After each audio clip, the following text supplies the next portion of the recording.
Kolkata case में अचानक बड़ा मोड़ आ गया है। इस केस के मुख्य आरोपी संजय ने ऐसे खुलासे किए हैं जिनकी सीबीआई को भी उम्मीद नहीं थी। हाल ही में मिले सीसीटीवी फुटेज ने सभी को चौंका दिया है। जो भी घटनाएं कमरे के अंदर हुई थीं, वो सब कुछ कैमरे में रिकॉर्ड हो गई हैं। सीबीआई ने गहराई से जांच की और इसके बाद संजय राय ने बताया कि सबसे पहले उसने क्या किया और फिर उसके बाद पूरा ग्रुप कैसे इसमें शामिल हुआ। संजय के नए बयान ने 7 और लोगों के साथ साथ प्रिंसिपल को भी मुश्किल में डाल दिया है, जो अब तक संजय को ढाल बनाकर पीछे छिपे हुए थे। अब सवाल यह उठ रहा है कि असली दोषी कौन है। सीसीटीवी कैमरों और कुछ बयानों ने इस पूरे केस को उलझा दिया है। आज हम जानेंगे कि आखिर क्यों कोलकाता केस सीबीआई के लिए चुनौती बनता जा रहा है। उस रात के 4 मुख्य किरदारों को लेकर कई नए रहस्य खुल रहे हैं और सीबीआई के सामने सबसे बड़ा सवाल यही है कि लेडी ट्रेनी डॉक्टर के साथ संजय के अलावा और कौन-कौन उस रात शामिल था। इस पूरी जानकारी को जानने से पहले कृपया इस वीडियो को लाइक करें और कमेंट में जय हिंद लिखें। साथ ही हमारे चैनल को सब्सक्राइब करना न भूलें। आपका सब्सक्रिप्शन हमारे लिए बहुत मायने रखता है और इससे हमें काफी मदद मिलती है, तो जल्दी से चैनल को सब्सक्राइब कर लें। दोस्तों, अब तक उम्मीद की जा रही थी कि सीबीआई ने इस केस को सुलझा लिया है, लेकिन अचानक संजय ने कुछ ऐसे बयान दिए और कुछ ऐसे सीसीटीवी फुटेज सामने आए हैं कि पूरा मामला उलट गया है।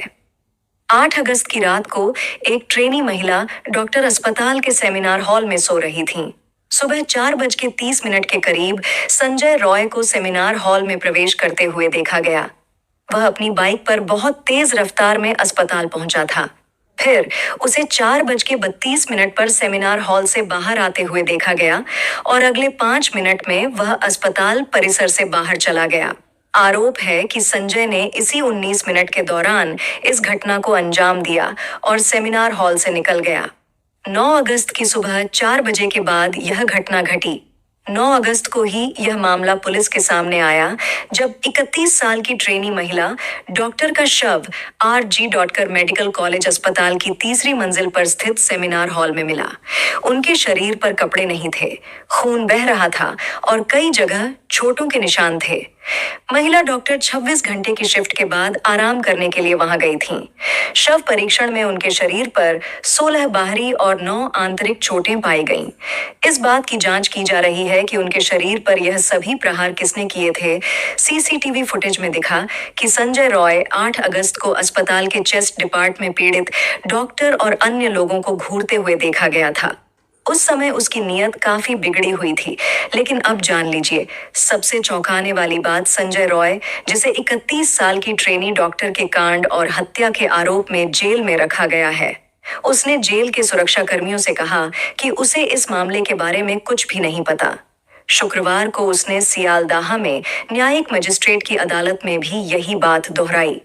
उसने जज से कहा कि उसने अपनी बेगुनाही साबित करने के लिए पॉलीग्राफ टेस्ट की सहमति दी थी और उसे इस मामले के बारे में कोई जानकारी नहीं है।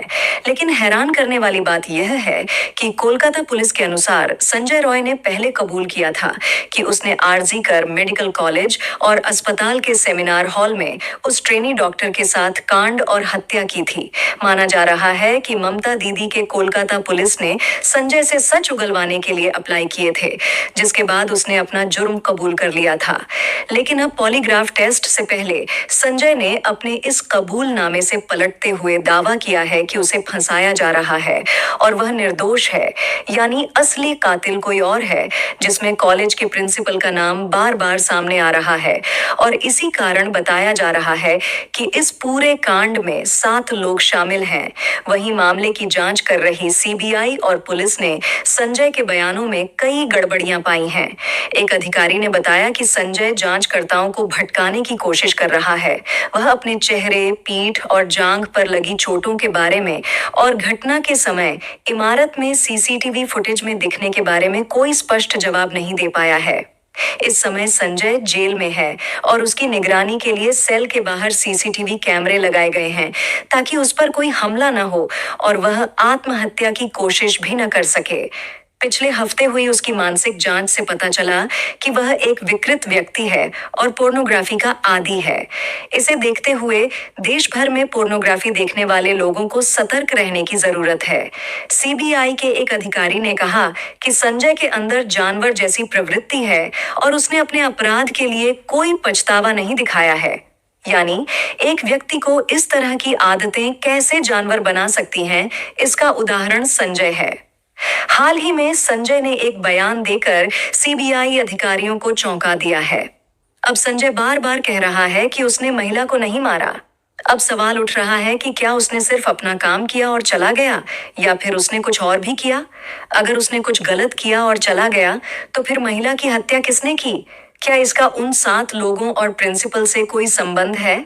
संजय रॉय की वकील कविता सरकार ने कहा कि अब संजय पूरी तरह से जांच में सहयोग करना चाहता है और सच को सामने लाने के लिए पॉलीग्राफ टेस्ट के लिए भी तैयार है। यानी इस केस में बाकी आरोपी भी नहीं बच पाएंगे। वकील कविता ने बताया कि जब संजय से पॉलीग्राफ टेस्ट के लिए सहमति ली गई थी, तब वह खुद वहां मौजूद थीं और उन्होंने संजय को समझाया कि यह टेस्ट क्या होता है। संजय ने सहमति दी और कहा कि वह मानसिक रूप से बहुत दबाव में है क्योंकि उस पर झूठे आरोप लगाए गए हैं। वह चाहता है कि सच्चाई सामने आए। संजय के इस बयान ने पूरे कोलकाता केस को पलट कर रख दिया है क्योंकि अब तक संजय को सिर्फ एक मोहरा माना जा रहा था। दोस्तों, अब संजय धीरे धीरे सच बोलने को तैयार हो रहा है और जल्द ही रिनोवेशन साइट से जुड़े कई नए खुलासे हो सकते हैं। इस मामले में एक बड़ा ट्विस्ट तब आया जब सीबीआई ने सबूतों के आधार पर कहा कि संजय ही असली आरोपी है। सीबीआई ने अस्पताल की सीसीटीवी फुटेज और अन्य सबूतों का हवाला देते हुए बताया कि 8 और 9 अगस्त को संजय को कई बार अस्पताल के अंदर और बाहर जाते हुए देखा गया था। सीबीआई का कहना है कि संजय ने 9 अगस्त की रात को लेडी डॉक्टर के साथ इस अपराध को अंजाम दिया। हालांकि अभी भी कई पहलू हैं जिनकी जांच होनी बाकी है। माना जा रहा है कि शुरुआत में कोलकाता पुलिस ने केस को ठीक से हैंडल नहीं किया, जिससे साफ होता है कि संजय ही आरोपी था। जानकारों का कहना है कि कई बातें छुपाई जा रही हैं। तफ्तीश में यह भी सामने आया कि वारदात वाली रात संजय एक रेड लाइट एरिया में गया था, लेकिन वहां अपनी हवस नहीं मिटा सका। लौटते समय उसने एक लड़की से छेड़छाड़ की थी, जिससे पता चलता है कि वह उस समय बहुत हिंसक हो गया था। सीबीआई लगातार मेडिकल कॉलेज के पूर्व प्रिंसिपल संदीप घोष से पूछताछ कर रही है क्योंकि उन पर शक है कि वे संजय को बचाने की कोशिश कर रहे थे। संजय को संदीप का बाउंसर माना जा रहा है, जो उनके इशारे पर काम करता था। यह भी जांचा जा रहा है कि कहीं प्रिंसिपल संदीप के पावर का इस्तेमाल करके संजय ने अन्य महिलाओं को तो निशाना नहीं बनाया था। संजय के बर्ताव से लगता है कि उसके मुंह में पहले से खून लगा हुआ था और हो सकता है कि उसने पहले भी अन्य महिलाओं को नुकसान पहुंचाया हो, लेकिन प्रिंसिपल संदीप के साथ के संबंध के कारण किसी ने आवाज उठाने की हिम्मत नहीं की। इसी कारण इस घटना की जांच की जा रही है कि क्या संजय ने इसे प्रिंसिपल संदीप के इशारे पर अंजाम दिया था। संदीप पर कई गंभीर आरोप लगे हैं जिनकी जांच अब भी चल रही है।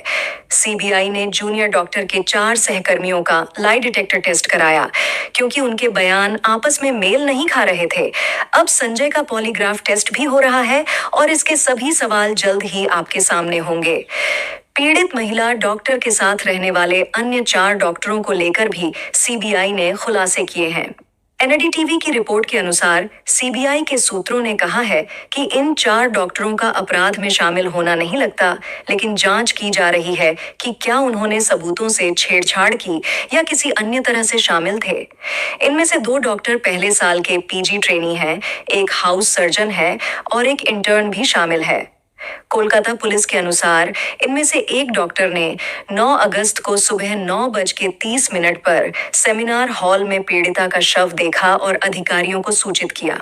सीबीआई की जांच में पता चला है कि इन 4 डॉक्टरों में से 2 के फिंगरप्रिंट तीसरी मंजिल के सेमिनार रूम में मिले हैं, जहां शव मिला था। सीसीटीवी फुटेज में हाउस सर्जन को पहली मंजिल से तीसरी मंजिल पर जाते हुए देखा गया है और उसने बताया कि वह रात को तीसरी मंजिल पर गया था। इंटर्न ने भी कहा कि वह तीसरी मंजिल पर था और उसने उस रात पीड़िता से बात की थी। सीबीआई के अनुसार महिला ट्रेनी डॉक्टर और उसके दो सहकर्मियों ने आधी रात के करीब खाना खाया और फिर सेमिनार रूम में ओलंपिक में नीरज चोपड़ा की भाला फेंक प्रतियोगिता देखी। रात 2 बजे के करीब दोनों सहकर्मी सोने चले गए, जबकि महिला ट्रेनी डॉक्टर सेमिनार रूम में ही रुक गई। यहीं पर सबसे बड़ा सवाल छुपा हुआ है। आखिर महिला ट्रेनी डॉक्टर ने सेमिनार हॉल में रुकने का फैसला क्यों किया, जबकि हॉल के पास ही सोने के कमरे थे? जान लें कि सेमिनार हॉल, स्लीप रूम और इंटर्न रूम, ये तीनों कमरे तीसरी मंजिल पर पास पास हैं। इंटर्न का कहना है कि वह उस रात इंटर्न रूम में ही था। सुबह 9:30 पर पोस्ट ग्रेजुएट ट्रेनी डॉक्टर, जिसने पिछली रात पीड़िता के साथ खाना खाया था, सेमिनार हॉल गया और वहां दूर से पीड़िता का नग्न शव देखा।